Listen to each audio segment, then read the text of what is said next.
So as you heard earlier, you're munching on your pancakes on this Shrove Tuesday, Pancake Tuesday, but tomorrow is Ash Wednesday and you could diet the whole way to Good Friday. You could do it. You can do it. You can fast.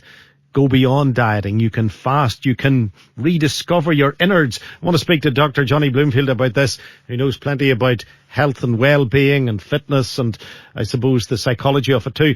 Johnny, good morning. Good morning, Frank. How are you? I am very well, Johnny. How beneficial is it to spend some time fasting? Fasting. Okay, so it is a good thing to fast. Obviously, we're coming up to a religious festival for us, and fasting is part of that.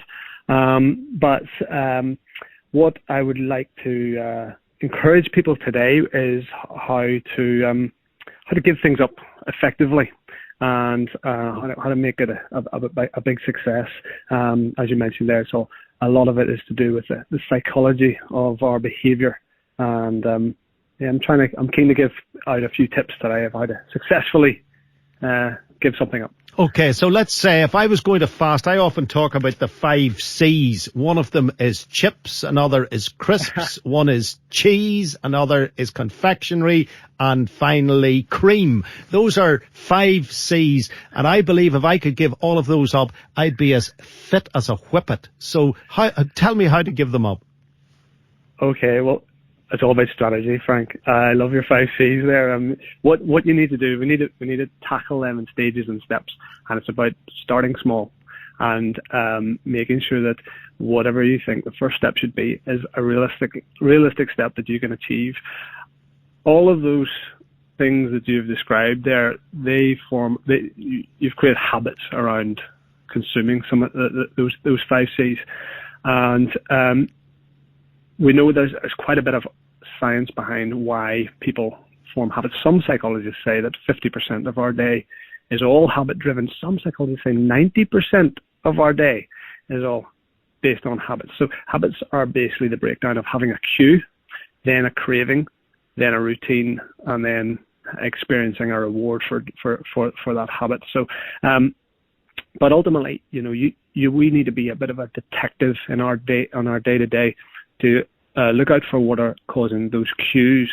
And I know there is all our bad habits, all of them are driven by stress, and that can be just being busy. That can just be having a lot to do. That's not bad stress. It's just being overwhelmed maybe with the workload that we've got on.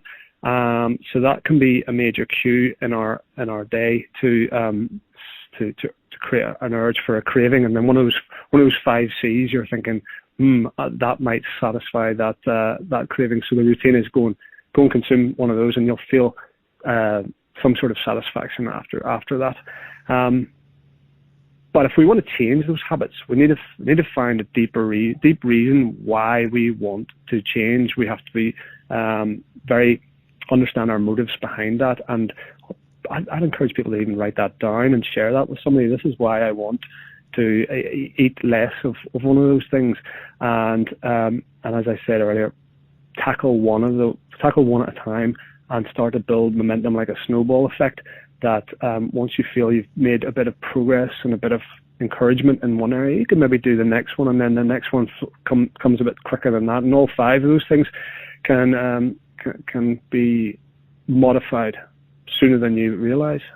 One thing that I tried, and it's worked for me twice during a weight control project that I undertook, was to photograph food that I didn't eat. And for example, if there's a packet of crisps, I would photograph it, didn't eat it. Then if there was a bun later on, photograph it, and so on and so forth. So by the end of the week, you maybe had 20 snaps of items that were still in the cupboard. They weren't eaten, but you got a picture of how many calories you were putting into your system that hadn't gone into the system. And there was this almost a collage formed, and you thought, that's brilliant. There's a week where I could have put all those calories that I haven't got them. And I'm thinking of doing that from tomorrow morning after I get rid of these 2 pancakes I have beside me here. So, would that work? Could everyone have their own little personal strategy? Yeah, I think strategy is in modified favor. Whatever works for you is obviously a good thing. Keep going up, but a big part of the puzzle is trying to modify your environment. So you're saying there, I've got things in my cupboards. Well, if you want to really make a difference to your bad habits, we talk about adding friction to them. So making them more difficult to do. So, for example, if you don't want to watch as much TV, unplug it and take the batteries out of the remote and put the batteries in a cupboard, and that's hard to get access to. So there's so much effort needed to actually get the thing on. That is it really worth it? And you're creating so many touch points to catch yourself on to go, do you know what? I don't really want to do this, and there's so many ways of preventing you from doing the habit. So I would say if you want to stop eating those things, don't have them close by, don't have them in your home environment, don't have them in your work environment, don't keep them in your car or anywhere you have easy access to. So add friction to the bad stuff. Then you need to find a replacement. So instead of eating that, eat, what could you replace it with instead? So create swaps. So, and simple stuff like swapping in terms of food, you're swapping white stuff for brown stuff, start swapping, crisps for rice cakes or milk chocolate for dark chocolate. So we're not doing huge changes, just tiny modifications and trying to do multiple of them, and they'll start to add up. And as I said earlier, they build a snowball effect, and you make progress. That's another thing I would really encourage listeners today, is not to aim for perfection, not have an all or nothing mindset whereby if I fail once, that's it over. It's about trying to make progress and trying to appreciate that success isn't linear. You might have days where you do something you don't necessarily want to do, but that doesn't mean the end of your efforts. You should just allow that little bit of room for error or slippage, and then keep progressing from there rather than just trying to be perfect. Yeah, the progressing, that is the important thing. And if you've failed as a result of your New Year's resolutions, you've got a chance from tomorrow. Lent is coming in. Start again and make the progress that Dr. Johnny is talking about. If you want to find out more, Dr.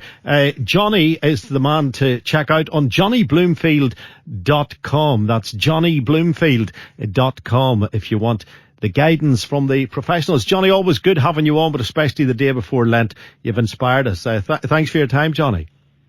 Thank you, Frank. Thank you. All the best now for it. I'm going to do my very best. 17 minutes to 12 is the time, and that is Johnny Bloomfield from johnnybloomfield.com.